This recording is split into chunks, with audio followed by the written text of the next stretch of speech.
Bueno, estuvimos primero viendo conceptos básicos en el estudio de la cristología. Estuvimos hablando del Jesús histórico, muy bien, el Jesús real y el Jesús de la fe, muy bien. O sea que en el estudio de la cristología se divide a Jesús en 3 segmentos, ¿vale? El Jesús real es el Jesús tal y como vivió, de principio a fin. Es decir, cómo vivió su primer año de vida, qué hizo su primer año de vida, su cuarto año de vida, su quinto. Claramente el estudio y la academia no puede acceder a ese Jesús. Pero eso no pasa solo con Jesús, sino con cualquier otro personaje de la historia, ¿vale? Luego estuvimos hablando del Jesús histórico. El Jesús histórico en la academia se refiere al Jesús que sí podemos estudiar, ese Jesús que vivió o cuya vida se recoge, que sabemos que fueron como 3 años y medio aproximadamente, que es lo que los evangelios pues están narrando. Y luego el Jesús de la fe es la interpretación no correcta o incorrecta, da igual, eso no entra, pero es más la interpretación que se da de Jesús. También vimos el Jesús historis, ¿vale? Eso ya son diferenciaciones académicas con respecto a la historia, ¿vale? Hay académicos que ven al Jesús historis desde el punto de vista de hechos objetivos, ¿no? Vivió tal, fue un judío que vivió en Galilea, ministró por ahí y tal. Pero el Jesús geschichtlich es ese Jesús que aún tiene implicaciones de fe, emocionales en el presente, ¿vale? Son esas 3 diferenciaciones. Ahora sí, cuando alguien tiene que decir algo, o sea una aportación, una pregunta, levantamos la mano para que no nos interrumpamos unos a otros, porque luego el micrófono sufre y es muy difícil saber lo que las personas dicen, ¿vale? Así que, bueno, antes de empezar, a mí siempre me gusta recomendar libros para aquellas personas que están pues empezando o quieren investigar un poquito más a estudiar sobre Jesús o el estudio de la cristología. Vale, en primer lugar, diría que algunos son más fáciles de leer que otros, ¿vale? Estos 2 para mí son los más fáciles, ¿vale? El Jesús que nunca conocí es escrito por Philip Yancey y es un autor que es bastante literario, muy sencillo de leer, no se centra tanto en la academia, aunque sí, pero es un tipo más como literario, narrativo, le gusta escribir novelas y es un autor bastante bueno. Por ejemplo, se lo dejé a mi vecina de abajo y le encantó. Y quiere leer más libros ahora de este autor, que es cristiano, y bueno, él ha sido de bendición. Atanasio de Alejandría fue un padre de la iglesia antiguo, secretario de una iglesia, que en un momento en el que la Trinidad estaba decayendo, pues Atanasio, sus obras fueron muy importantes para retomar la idea de, pues en este caso, la encarnación del Verbo, ¿vale? Aunque pensemos que es un libro muy, muy antiguo de leer, es bastante sencillo de leer, ¿vale? Así que os lo recomiendo a todos. Luego, James T.G. Dunn es un autor que ya vimos, porque en la clase anterior también hablamos de las 3 fases de la investigación de Jesús. ¿Alguien se acuerda? Bueno, eran 3, pero ¿se acuerdan más o menos cómo era cada una? ¿Zawi anotó algo? Pero las fases, ¿no? Fases de la investigación en la historia. Contexto, mirar, busca la mochila. Ajá. Me faltó la otra tercera. Bueno, la tercera... La tercera era la nueva búsqueda, la tercera búsqueda. Reconciliación a Jesús histórico, ¿no? Ajá. Ahí se intentaba reconciliar la fe con la historia, de cierta manera o cierta forma, y se intentaba también otras muchas cosas, ¿vale? Y James T.G. Dunn es uno de esos autores, importante, anglicano, ya fallecido, que escribió este libro que es muy, muy cortito, que se llama Redescubrir a Jesús de Nazaret, ¿vale? Y luego, sencillamente Jesús, también otro libro muy, muy fácil de leer, de N.T. Wright, así que, ahí tenéis, ¿vale? De todas formas, si no lo habéis anotado, en el boletín y en la escuela, o sea, en el canal de YouTube, vais a poder ver los libros si en algún momento queréis comprar uno. Para mi gusto los 4 son muy buenos. Este quizás el más académico y el más durillo de leer, aunque es muy cortito, pero los demás son sencillos y fáciles de leer. Este tiene que ver a lo mejor más con doctrina, pero los demás no tanto, ¿vale? Así que bueno, ahora sí, nos quedamos en algo que la clase anterior no pudimos ver por falta del tiempo. La pregunta en la que nos quedamos es: ¿existen fuentes antiguas fuera del Nuevo Testamento que mencionen a Jesús? ¿Sí o no? Sí. Vale. ¿Quién se acuerda de cuáles? ¿No las apuntaste? Que la tengo apuntada. Ah, vale. Cristo de hermano. ¿Levantamos mano para hacer aportaciones? Así que, ¿quién se acuerda? Son las que son fuentes judías, Fuentes judías, fuentes romanas y fuentes cristianas. y fuentes cristianas. Vale. Pues tenemos todas estas fuentes que de alguna u otra forma mencionan a Jesús, ¿vale? Algunas son más veraces históricamente y otras no tanto, ¿vale?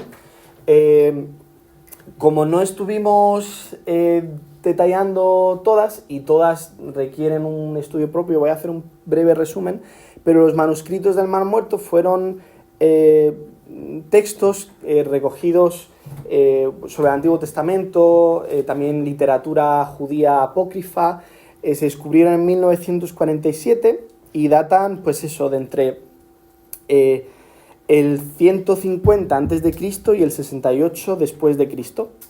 Estos manuscritos pertenecen a la comunidad esenia, un grupo judío contemporáneo de Jesús, y bueno, aunque no mencionan directamente a Jesús, proporcionan un contexto histórico y cultural en el que Jesús vivió. Y de hecho, mucho de lo que Jesús dice se ha comparado con los esenios.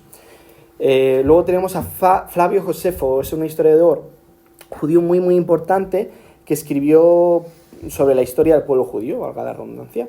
Sus obras son Antigüedades de los judíos y Guerra de los judíos. Y bueno, luego hablaremos del Testimonium Flavianum, que se encuentra en Antigüedades, que menciona a Jesús como un hombre sabio que fue crucificado bajo Poncio Pilato, y también, bueno, Josefo por ahí menciona al hermano de Jesús, llamado Jacobo, y Jesús llamado el Cristo. Luego el Talmud, ¿sabéis lo que es el Talmud? ¿Alguien sabe lo que es el Talmud? Es el libro de las leyes y normas judías. Vale. Pero claro, no pensemos que es un texto antiguo, es un texto tardío con respecto a Jesús. Escribe y se compila entre los siglos 3 y 5 después de Cristo. Sí, son colecciones de enseñanzas rabínicas. Y menciona a Jesús de manera indirecta en varias ocasiones. El pasaje del Sanedrín 107 y el Sanedrín 43 presentan a Jesús como un hechicero que practicaba la magia y llevó a Israel por un mal camino. Mencionan su ejecución, lo cual concuerda con la crucifixión relatada en los evangelios, aunque con un tono bastante hostil. Y aunque el Talmud ofrece una visión polémica de Jesús, no niega su existencia y reconoce su capacidad de realizar actos extraordinarios, aunque lo atribuye a la magia, muy común en los fariseos, por ejemplo. Luego, si hablamos en fuentes romanas, está Tácito, que es un historiador romano, que escribe sobre la persecución de los cristianos bajo Nerón, mencionando a Cristo como el origen del movimiento. Así que ya se describe a Jesús, alguien que fue crucificado bajo Poncio Pilato durante el reinado de Tiberio. Considera el cristianismo como una superstición perniciosa. Eso es lo que escribe Tácito. Luego tenemos a Suetonio, es otro historiador romano que menciona a Crestus, ¿vale? No Christus, en relación con disturbios entre los judíos en Roma bajo el emperador Claudio. Suetonio parece interpretar mal el nombre de Cristo, y se entiende una referencia relacionada con los conflictos causados por los primeros cristianos. Así que la mayoría de historiadores consideran que Crestus fue un error gramatical y lo que realmente quería decir es Christus. Luego tenemos a Plinio el Joven, que fue un gobernador romano que escribió al emperador Trajano en torno al 111 después de Cristo, pidiendo consejos sobre cómo tratar a los cristianos. Y la descripción que él da son como seguidores de Cristo, a quien adoraban como a un dios. y muestra que los cristianos eran conocidos por su resistencia ante las persecuciones y su devoción a Jesús. Mirad luego, aunque es triste lo que dice Plinio el joven, pero es muy bonito en relación a lo que dice con los cristianos. Quiero decir, que da aliento saber cómo los cristianos se comportaban en aquel momento, pese a la oposición que Roma tenía en contra de ellos. Pero ahora, por ejemplo, muchos de estos textos son cuestionados a nivel histórico. No quiero decir como, vale, estas fuentes están y ya está, ¿vale? Por ejemplo, si uno lee el texto, el Testimonium de Flavio, ¿vale? Se encontraría esto, ¿vale? ¿Alguien lo quiere leer? Vale, voz alta, por favor. ¿Y aquí? Aquí hay una silla. Perdón. Vale. Por este tiempo apareció Jesús, un hombre sabio, si es que es correcto llamarlo hombre, ya que fue un hacedor de milagros impactantes, un maestro para los hombres que reciben la verdad con gozo, y atrajo hacia él a muchos judíos y a muchos gentiles además. Era el Cristo. Y cuando Pilato, frente a la denuncia de aquellos que son los principales entre nosotros, lo había condenado a la cruz, aquellos que lo habían amado primero no le abandonaron, ya que se les apareció vivo nuevamente al tercer día, habiendo predicho esto y otras tantas maravillas sobre él los santos profetas. La tribu de los cristianos, llamados así por él, no ha cesado de crecer hasta este día.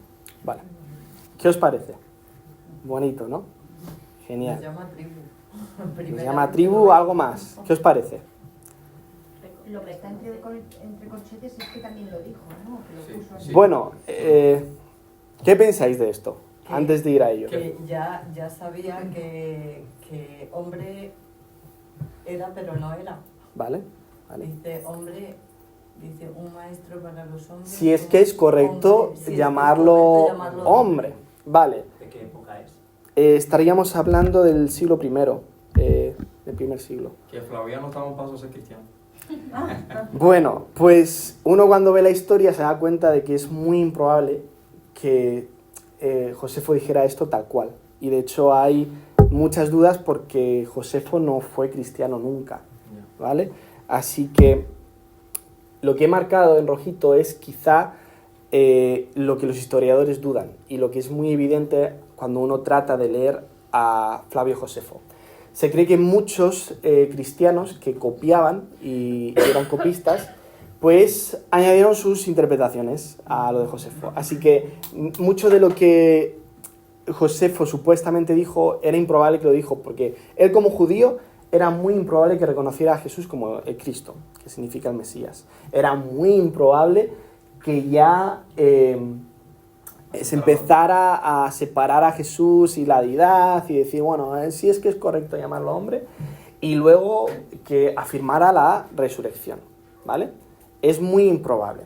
Eso sí, independientemente, porque no sabemos en qué época estos añadidos fueron escritos, ya esto nos da evidencia de lo que los primeros cristianos creían, ¿vale? Sin embargo, muchos cristianos, no tienen por qué ser ateos, dudan y creen que este texto tiene una autenticidad parcial. Refiriéndose, bueno, lo que ellos concluyen es que Josefo es más probable que mencionó a Jesús como un personaje histórico, probablemente refiriéndose a él como un hombre sabio o maestro que fue crucificado por Poncio Pilato. Sin embargo, las afirmaciones más cristológicas, como era el Cristo o que resucitó, pues es probable que hubieran sido añadidas más tarde. Y vamos, para dar, por ejemplo, ciertas evidencias, el Testimonium Flavianum aparece en una sección, como ya he dicho antes, de antigüedades de los judíos, donde Josefo menciona a otros personajes del siglo I, como Juan el Bautista y Santiago, el hermano de Jesús. Es lógico pensar que si mencionó a otras figuras claves del cristianismo primitivo, también pudo haber mencionado a Jesús. Así que pese a que dudemos de las afirmaciones cristológicas, es muy probable que, como ha mencionado Juan Bautista y a Santiago, refiriéndose a él como el hermano de Jesús, pues sí mencionara a Jesús. Hay Eusebio de Cesarea, que es un historiador cristiano, citó este pasaje. aunque ya muchos creen que la versión que él tenía pues contenía esas interpolaciones cristianas. Pero en versiones árabes, en el siglo X, Agapio, historiador árabe, citó una versión del Testimonium que no contiene las frases más cristológicas, ¿vale? Pero lo que realmente quedaría del Testimonium Flavianum o Testimonio Flavianum quedaría algo así: por ese tiempo vivió Jesús, un hombre sabio que realizó obras sorprendentes y fue maestro de muchos, tanto judíos como griegos, cuando Pilato, por la denuncia de nuestros principales hombres, lo condenó a la cruz. Aquellos que lo habían amado no dejaron de hacerlo. Un amor constante. Exacto. No tenemos afirmaciones cristológicas, pero ya es innegable, como muchos tratan de hacer, que Jesús no fue una persona histórica o que no existió, ¿vale? Pero también dice por ahí que realizó obras sorprendentes. El Talmud dice que hacía magia, hechicería, así que, bueno, podemos deducir que ya por ese tiempo ya había esa interpretación de ese Jesús, ¿vale? Ahora, en esta clase me gustaría centrarme en lo que la investigación del Jesús histórico, cuáles han sido sus errores, principalmente las tendencias, y vamos a hablar un poquito más de la tercera búsqueda, que es donde ahora mismo nosotros como estudiantes nos encontraríamos, ¿vale? Si habláramos de la investigación del Jesús histórico, hay, yo creo que 3 errores sin dudarlo, ¿vale? Se elimina la fe, se ignora la tradición oral y se busca un Jesús peculiar, ¿vale? Ahora vamos a hablar de ello. Y el primero de esos 2 errores consistió en asumir que la fe representa un obstáculo para la búsqueda. Estaríamos hablando de la primera y la segunda búsqueda, ¿vale? Ya no tanto de la tercera.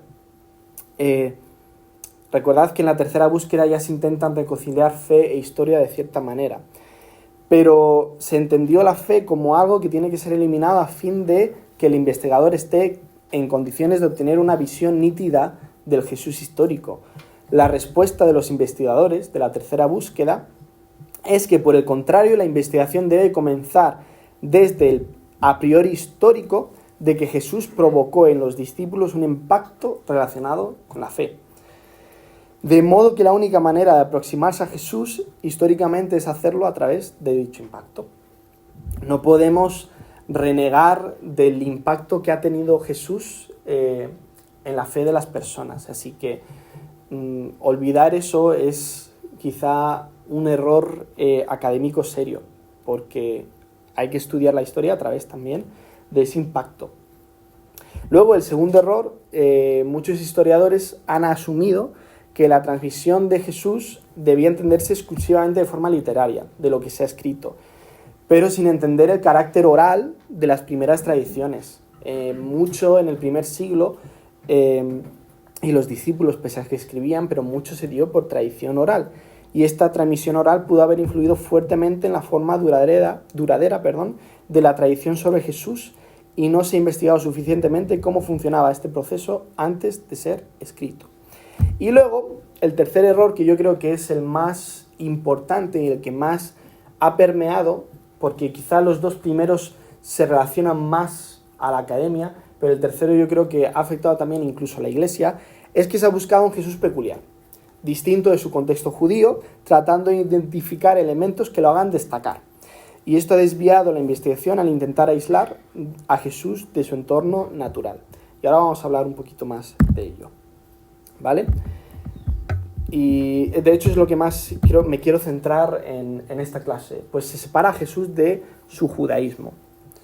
A lo largo de la historia, la investigación sobre el Jesús histórico ha mostrado una tendencia recurrente a ignorar o eliminar los aspectos más claramente judíos de Jesús.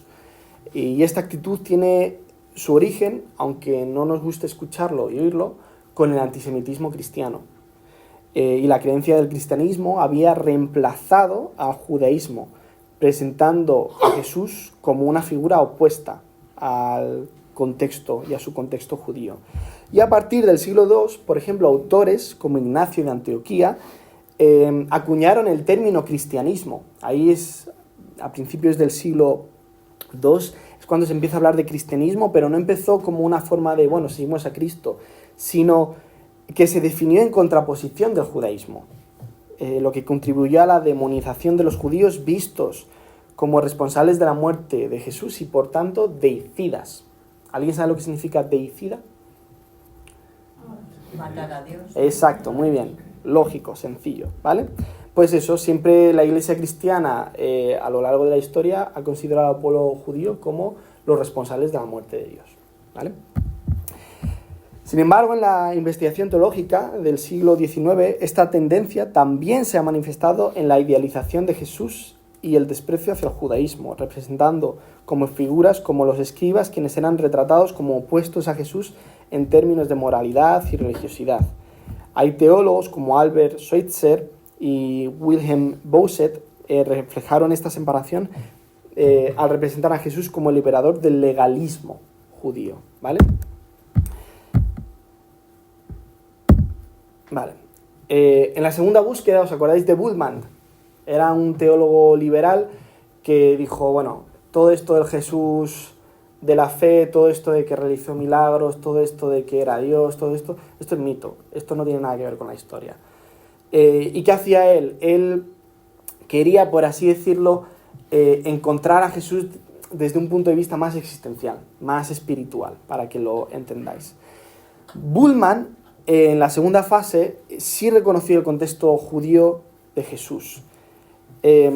Sin embargo, como el Jesús histórico y el de la fe no son la misma persona, y importa más ese Jesús existencial con el que nos debemos encontrar, insistió que la fe cristiana era simplemente un encuentro con el Cristo querigmático, el Cristo anunciado, el Cristo predicado, y lo desvinculaba con el Jesús histórico.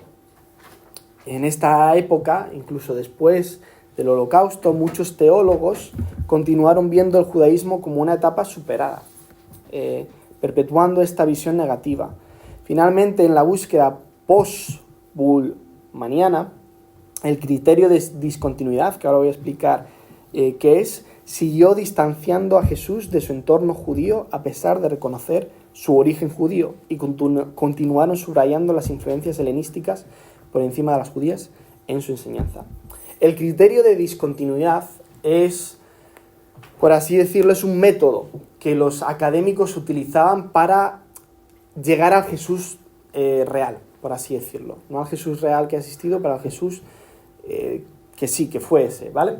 ¿Y en qué se basa? Pues el criterio de discontinuidad se basaba principalmente en ver las diferencias entre la tradición judía del momento y lo que Jesús decía, y lo que Jesús decía con la Iglesia.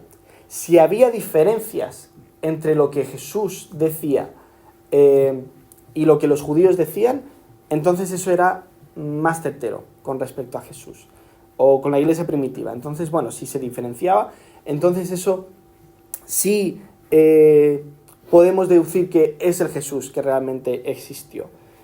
Este criterio busca elementos que parecen ser discontinuos, por eso se llama así, o diferentes tanto al judaísmo del siglo I como de las enseñanzas posteriores en la Iglesia primitiva. Y es triste porque, para mi gusto, reduce a Jesús como alguien que simplemente es distinto a todo lo establecido en ese momento. Porque no trata de... o el criterio de discontinuidad parte de la premisa de que como Jesús decía algo nuevo, entonces era discontinuo a su época. Y lo que se hace así es sacar a Jesús de su entorno natural. Todo esto vamos a hablar, ¿vale? Recordad que en la tercera fase tenemos a estos dos historiadores, ¿vale? Ahora vamos a centrarnos en la tercera fase, que trata un poco de romper con lo que ya estamos diciendo de estos errores que hubieron, ¿vale? N.T. Wright, James Dunn, dos autores que vais a encontrar al principio de los libros, ¿vale? La tercera búsqueda. La tercera búsqueda fue muy importante no solo para el estudio de la cristología, sino para el estudio del judaísmo en general. Porque los textos del Mar Muerto revelaron que que el judaísmo no era una cosa así y ya está, como esto es el judaísmo y ya, sino que había muchas formas de judaísmo y pluralidad. Y estos manuscritos pues han demostrado la diversidad del judaísmo en esa época, lo que permite imaginar a Jesús como parte de esa pluralidad, no como una figura completamente distinta. De hecho, aquí hay debates. Muchos dicen, ¿era Jesús esenio? ¿Era Jesús tal? No vamos a entrar en esos debates, porque la idea no es esa, pero se puede entender que mucho de lo que Jesús decía tiene que ver también con su época, cosa que los cristianos no hemos estudiado lo suficiente. En la tercera búsqueda, gracias a la arqueología en Galilea, pues ha aportado más información al entorno de Jesús, a la teología que había en ese momento. El estudio de los textos apócrifos y otros escritos judíos ha ampliado la comprensión de la diversidad del judaísmo en tiempos de Jesús, y estos avances permiten un enfoque más realista y equilibrado de su vida y de sus enseñanzas. No estamos hablando de inspiración, no estamos hablando de que son libros y palabra de Dios, pero si alguien se lee los libros deuterocanónicos, que así los denominan los católicos, esos libros que están entre el Antiguo Testamento y el Nuevo Testamento, hablamos de Primera de Macabeos, Segunda de Macabeos, Tobías, el libro de sabiduría, uno puede darse un poco de cuenta de la teología que había en aquel momento. Y es importante, y los judíos lo consideraron siempre como literatura importante, debido a que aportaban información histórica relevante. Y ahí es donde, en esos textos, donde uno puede decir, vale, en esto se basa la teología del judaísmo del Segundo Templo. Y estos son los temas preeminentes que había en aquel momento.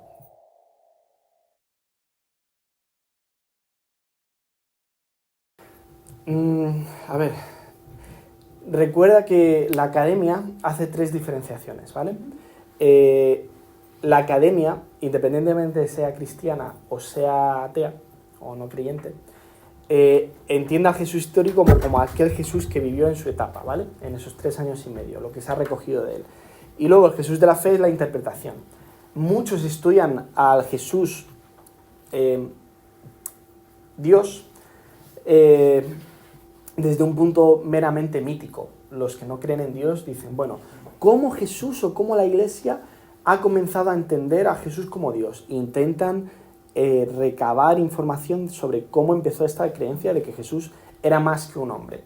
Pero otros historiadores cristianos sí reconocen claramente a Jesús como Dios y estudian y tratan de relacionar esa fe y la historia, ¿vale? ¿Contesta tu pregunta? Genial. Vale. Ahora, yo estaba hablando de que siempre, o los cristianos a lo largo de la historia, y los investigadores, sean cristianos o no, han tratado de separar a ese Jesús de su judaísmo. Sin embargo, tampoco deberíamos concluir o llegar al extremo opuesto de que Jesús era un judío absolutamente normal. No deberíamos tampoco asumir eso. E.P. Sanders es otro investigador muy importante sobre la búsqueda sobre la tercera búsqueda y sobre el judaísmo del Segundo Templo. Ha aportado muchísimo, sin embargo ha sido criticado porque al final uno cuando lee los evangelios y ve a Jesús enfrentándose con el judaísmo del momento, es extremo, da un contraste serio. Y a lo mejor las conclusiones a las que ha llegado E.P. Sanders o Geoff Habermas han minimizado esas tensiones entre Jesús y los judíos del momento. Pero a pesar de estas críticas, entender a Jesús dentro de su contexto es visto como una forma más plausible y fructífera de investigar su figura histórica. Ahora, ¿alguien tiene alguna pregunta hasta aquí?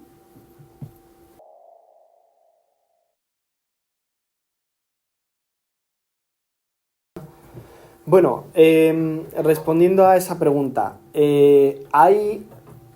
surge un escepticismo en contra de la Iglesia. La gente empieza a dudar de la Iglesia, ¿vale? y de lo que la Iglesia decía, que muchas veces tienen razones para hacerlo, hermanos.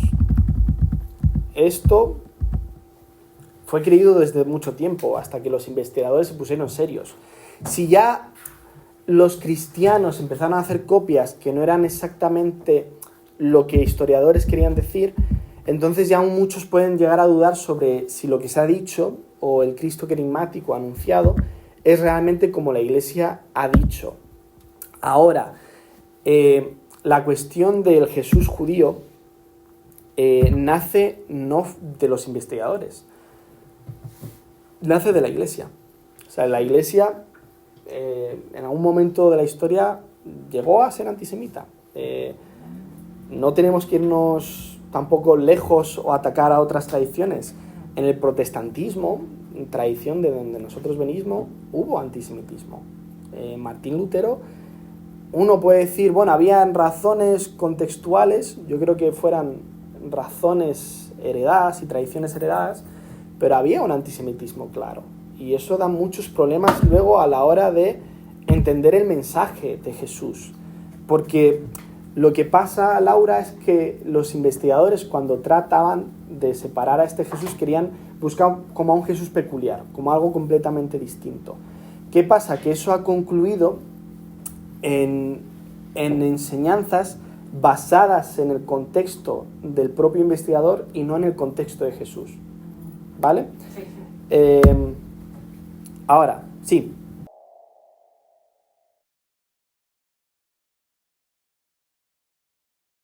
Bueno, si hablamos del rigor histórico, es que hay de todo. Muchos investigadores te dirán que los evangelios son una fuente histórica confiable de manera parcial, porque no creerán a lo mejor en lo sobrenatural de los evangelios, como los milagros o como la resurrección de Jesús. O atribuyen esos eventos a interpretaciones simplemente religiosas, que no ocurrieron, pero es eso, simplemente interpretaciones religiosas. Hay otros que niegan todo lo histórico que puede existir en los evangelios, lo cual son poquitos los que niegan todo lo histórico, y luego están quizá la Academia Cristiana, que reconoce todo. Sin embargo, había Academia Cristiana, y yo siempre hago el matiz, ¿vale? Porque no quiero decir que Bultmann era cristiano tal y como nosotros lo entendemos, pero había Academia Cristiana que reconocía los evangelios no como algo histórico, pero sí como algo válido a nivel espiritual, ¿vale? Bultmann creía que todo lo relacionado con los milagros, la resurrección, era mitología añadida, no puede ser historia. Pero en el significado que la Iglesia dio a los eventos históricos de Jesús está el significado verdadero de la fe cristiana, y Bultmann creía en todo eso. Sin embargo, no lo reconocía como hecho histórico, lo cual entra en conflicto con realmente lo que Pablo dice: si Cristo no hubiera resucitado, vana es nuestra fe, en 1 Corintios 15. Así que hay de todo en cuanto a los investigadores, pero en esta nueva búsqueda hay muchos académicos como James D. Young que sí quieren reconciliar la fe y la historia. Si vas a la primera clase, hay razones buenas para separar muchas veces la fe y la historia, porque mezclarlas no es siempre bueno, ¿vale? Creo que se dijo en la clase, pero por ejemplo, ¿qué iba a mencionar? El primer error en la investigación del Jesús histórico era lo que ya hemos dicho, eliminar la fe, porque muchos llegaron a la conclusión que todo lo que la fe decía sobre el Jesús histórico era pura mitología. Sin embargo, la respuesta de los investigadores fue que la investigación debe comenzar desde el a priori histórico de que Jesús provocó en sus discípulos un impacto relacionado con la fe, de modo que la única manera de aproximarse a Jesús históricamente es a través de dicho impacto. Así que, damos gracias a Dios por autores como ellos, que han dado mucho a la academia. Este también, señor, ha dado mucho a la academia, pero no es creyente, por ejemplo. Ahora, ¿por qué todo esto es importante? Uno puede decir, vale, estamos hablando de que, vale, sí, bueno, sí, yo sé que Jesús era judío, pero ¿por qué todo esto es importante? ¿Por qué es importante entender a Jesús desde su contexto judío? ¿Por qué es importante? También por las enseñanzas. ¿no? Por todo lo que vino, lo que rompió después, ¿no? Por todo lo que rompió. Y Todo porque- las tradiciones, porque fue lo que sucedió, ¿no? Ujú. Porque fue lo que Estaba sucedió. profetizado así. Porque fue lo que sucedió, porque estaba profetizado, vale. Claro. Hermanos, es por las sartenes. No, es broma. Os voy a dar una pequeña analogía, ¿vale? Yo no soy cocinero, pero me encanta ver vídeos de cocina. Lo disfruto muchísimo, ¿vale? Me encanta. Mis padres lo saben, me puedo tirar en el sofá viendo vídeos de cocina.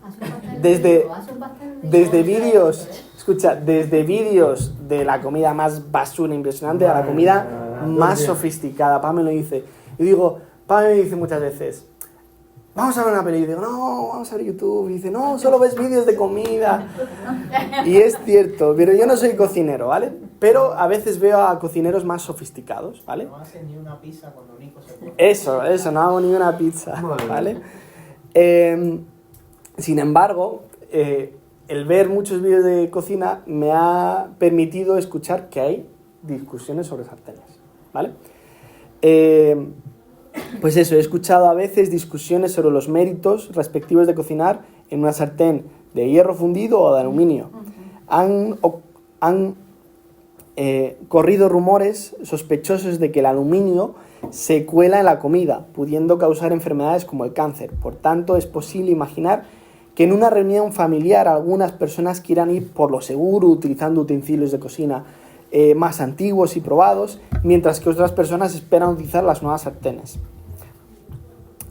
Tal vez este último grupo haya estudiado las pruebas que actualmente declaran que el aluminio es seguro y haya utilizado las nuevas sartenes sin efectos nocivos y las encuentra más fáciles de manejar y en general más eficaces. En ese caso, el debate podría incluir la metalurgia, la gastronomía, la investigación médica, etc. Pero esto sería una discusión muy diferente a la cuestión de qué va a cenar la familia. Las dos preguntas están obviamente relacionadas. Si no nos ponemos de acuerdo sobre qué sartenes utilizar, todos vamos a pasar hambre. Algunos podrían sugerir que algunos platos se cocinan mejor en uno u otro tipo de sartén, pero la cuestión del hierro fundido frente al aluminio no es la misma que la del filete y las patatas fritas frente a los espaguetis y la boloñesa. Si las personas que se encuentran en la habitación de al lado nos ven a todos, nos intentan de escuchar a nosotros y captan fragmentos de la conversación, se van a imaginar que la discusión se refiere al menú y no a los utensilios de cocina. ¿Vale? Podrían quedar desconcertados. Imaginad que... Hola, adelante.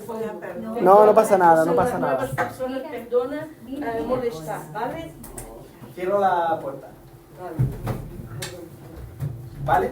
Pero imaginad que en una habitación de al lado una persona intenta escuchar esos fragmentos de conversación que la familia tiene, ¿vale? Pues eso, se imaginan que la discusión se refiere al menú y no a los utensilios, podrían quedar desconcertados. Estos se verían obligados a malinterpretar todo lo que han oído. Eso no significa que alimentar a la familia se haya vuelto irrelevante, sigue siendo el objetivo final, pero no es el tema concreto del debate. ¿Qué quiero decir con esto? Muchos, y voy a criticar a un señor que muchos el 31 de octubre lo celebramos, pero Martín Lutero, por ejemplo, es un ejemplo de esto. Martín Lutero leyó a Jesús y leyó el Nuevo Testamento desde un problema propio y no desde el propio problema que tenían los cristianos en el primer siglo. Por hacer una cosita. Lutero, por ejemplo, no sé si se va bien en la cámara, pero Lutero aplicó en la interpretación teológica la analogía del juicio, ¿vale? El tribunal, ¿no? Y esto, juicio, y esto afectó significativamente en la teología cristiana. Somos justificados, Jesús ha pagado por nuestros pecados, es el sustituto y tiene su lógica subyacente, claro, en la lectura del Evangelio. Sin embargo, esta analogía del juicio es justa con lo que los judíos pensaban con respecto a la justicia, con respecto a los tribunales judíos. Bueno, para mi gusto, católicos y protestantes se equivocaron bastante en interpretar a Jesús.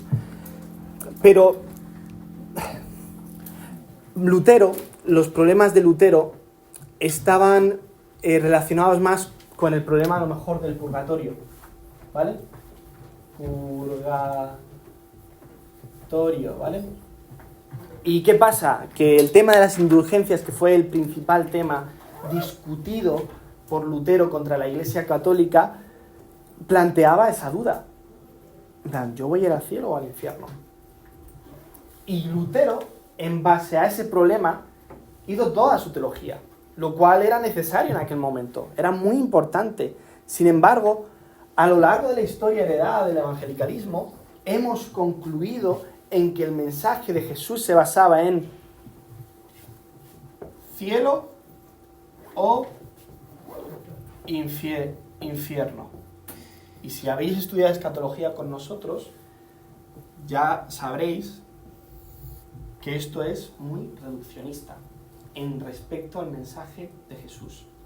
Así que entender al Jesús judío y entender lo que decía en aquel momento, como decía, nos da el marco seguro de cuándo escuchar y ver este tema, pero no concluir que era el tema principal del mensaje de Jesús, sino que el mensaje de Jesús tenía que ver con lo que el Antiguo Testamento decía acerca del Mesías y sobre los problemas contextuales que había en aquel momento. Eso no significa que la salvación no fuera importante para Jesús, ¿vale? No significa que la salvación no fuera importante para Pablo, pero quizá la Iglesia a lo largo de la historia se ha centrado en esto, como el mensaje de Jesús. Cuando uno lee el Sermón del Monte y lee el mensaje del reino, se da cuenta de que es más que eso, ¿no? No es solo eso. Así que yo para la siguiente semana os voy a dejar tareas, ¿vale? Ojo, las tareas no las evalúo, no os las voy a pedir, no os voy a dar nota. Las tareas es únicamente para vosotros, ¿vale? En el boletín semanal voy a poner tareas, escuchar y ver esto, ¿vale? Es una predicación de Lucas Magnin, ¿vale? Es un teólogo argentino que ya he hablado de él. Su predicación se llama, si no me equivoco, es La obsesión de Jesús, ¿vale? La obsesión de Jesús, por si ya queréis ir buscándolo, porque el boletín se envía el martes. Lo vais a escuchar y me vais a dar vuestras impresiones. Y la semana que viene vamos a hablar del mensaje de Jesús, y las dos últimas clases vamos a hablar de la persona de Jesús, que ahí estaremos hablando más de cuestiones más doctrinales, cómo es que Jesús llegó a ser Dios, cómo se entiende todo eso, ¿vale? Ahora, no sé qué tiempo tenemos, son 1:30. ¿Y cómo Jesús llegó a ese tiempo? Eso lo vemos en las dos últimas clases. Bueno, ¿preguntas? ¿No? Pues damos por concluida la clase de hoy. Gracias por asistir, por llegar pronto y por escucharme. Dios os bendiga.